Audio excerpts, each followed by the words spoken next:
Oh, that's cool. We're back here on the Lynne Hayes Freeland show. This is one of those shows where, Jasiri X is our guest, One Hood Media. He had initially reached out to me because he wanted to respond to Mayor Bill Peduto's appearance on the show a couple weeks ago. And then this past week, everything just kind of blew up. So let me ask you this, because now here's where I see, I don't want to say the problem, but sort of the problem. Right. So we had this issue that came up the past week. So a lot of the public, for lack of a better term, what the public saw was people showing up at his house. Right. What the public saw was people there all night. They saw noise. They saw confrontation with the neighbors. So now some of the city that would be supporting these young protesters are now going to turn on them because they see confrontation in the neighborhood. How do the young people get their story across without alienating some of their potential supporters, or does it even matter? You know, I think at this point, I would ask those people that feel that way to put themselves in the shoes of a lot of these young protesters, because the fact that they're at Mayor Peduto's house, this is how folks are actually trying to get their story across, to show that our lives in this city are not taken in a way that's meaningful for us. I mean, if we're in the city that's the worst city in America for Black women. Another study just came out that said, hey, the worst place for Black people to live is here. And so how do we get that message across? And so, I'm sorry if maybe you were disturbed for 1 day or 2 days, but every time we step out in this city of Pittsburgh as Black people, we have less opportunity. We have less access to funding, to jobs, to support. And so every day is a struggle for us. And so I would just ask those people to put themselves in our shoes and think about how it feels to live in America's most livable city as a Black person, where you don't have or able to have access to the things that make it so livable for everybody else. And so that's why we're there, and we're at Peduto's house, because he's the leadership. He's the person that's supposed to have the plan. He's the person that's supposed to be making it a city that's equitable for everybody. That's what he said on your show a few weeks ago. And so if he's not able to do that, I think the people should be mad at Mayor Peduto, not at the protesters. They're at his house because of his failure of leadership, his failure to actually address not only these protests, but the real problems that exist in the city of Pittsburgh. He's been mayor for 6 years. The report about Pittsburgh being the worst city for a Black woman came out last fall. This is 6 years or 5 years into his term.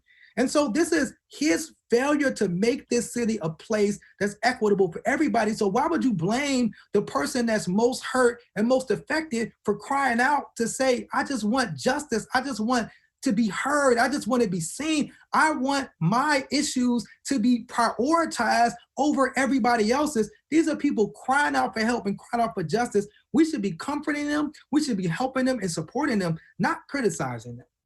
So it's kind of the old blame the victim.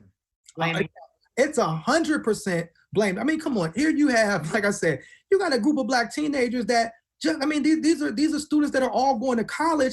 They just want to see, they're out there because they watched Antoine Rose get shot 3 times in the back, and they watched the officer that shot Antoine Rose, Michael Rossfeld, walk away with not being no jail time, no nothing.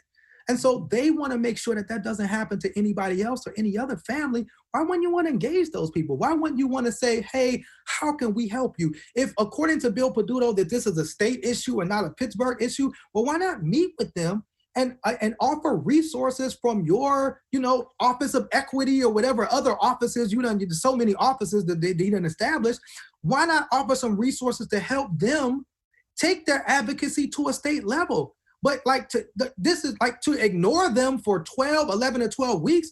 And then when you engage them, you throw a protester into an unmarked van. That's how you engage them, with riot police. I mean, it just doesn't make any sense. And so to me, this is on Mayor Peduto and his administration. And if folks are mad that it's going to be a bigger protest this Saturday, why? Because of the failure of leadership of Mayor Bill Peduto, who's not even there. So I would tell his neighbors should have an issue with him, not with these protesters who just want to be heard. If they have to deal with it as his neighbors, and he's the mayor, why wouldn't he have the strength and the will to show up and meet with those protesters? We don't want to harm this man. You know, nobody's gonna, we just want to have a conversation. Mm-hmm. So one of the things when he was on the show a couple of weeks ago, part of his position was he can't do this by himself. It's going to take corporate Pittsburgh to be a part of it. So who brings them to the table? Does he bring them to the table? Is that his responsibility?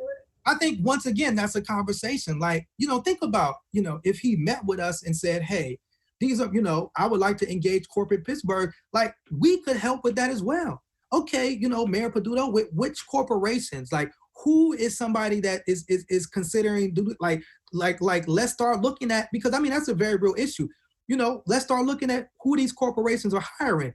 What is the culture of these corporations? We just had a situation recently where a young Black man called out the Children's Museum, Will Tolliver, and said, you know, as somebody who was very, you know, highly decorated, has many awards for his position in early education, and said, hey, the culture of this Children's Museum is not one that's supportive of Black people. He didn't do it by himself. He did it with 100 other signers.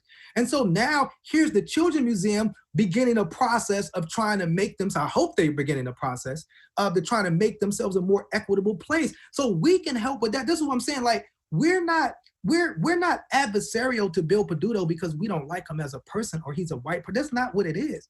It's that we are not being engaged.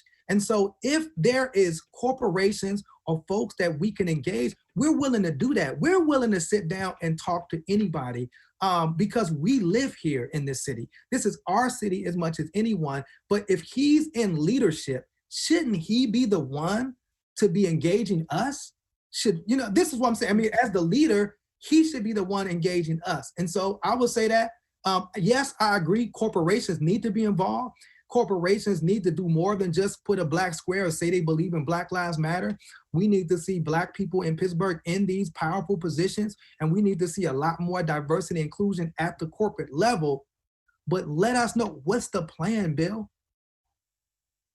I was gonna say, we got a minute left. What's the takeaway for me? What do I do from here? So one, the first thing I would do is I would, you know, do what you can to support Black, young, and educated and groups like that. You know what I'm saying? Once again, these are young people that want to see Pittsburgh as a better place, a more equitable place for everybody. The protesters that are in front of the mayor's house want to see a more equitable and better Pittsburgh. And so I would say help them. Civil Saturday is every Saturday at 3 p.m. Come out and support that. See for yourself what it is. And I would say lastly, use your voice, use your position, and use your power to make Pittsburgh equitable for everybody. It's everybody's responsibility, not just the mayor's, mine, yours, and corporations, that if they see, you know, inequality in Pittsburgh, to speak up on it and do something about it, because we should not be satisfied with this city in 2020 still being the worst place for Black people to live. That's all of our responsibilities to make it better. There you go. Hey, let's do this again. Yes. Do this again. All right. Thank you, Sarah. I appreciate you as always. Appreciate what you do. And folks can watch you. They need to follow you on Facebook. Is that the best way or what? Yes, the #1 Hood Media on Facebook. You know, follow us there and check us out. You know, we're doing a lot of programming specifically for Black Pittsburgh and just trying to get the word out, following in your footsteps. There you go. All right. Thanks, Jasiri. Appreciate you. We'll be back. I'll wrap all this up in just a second.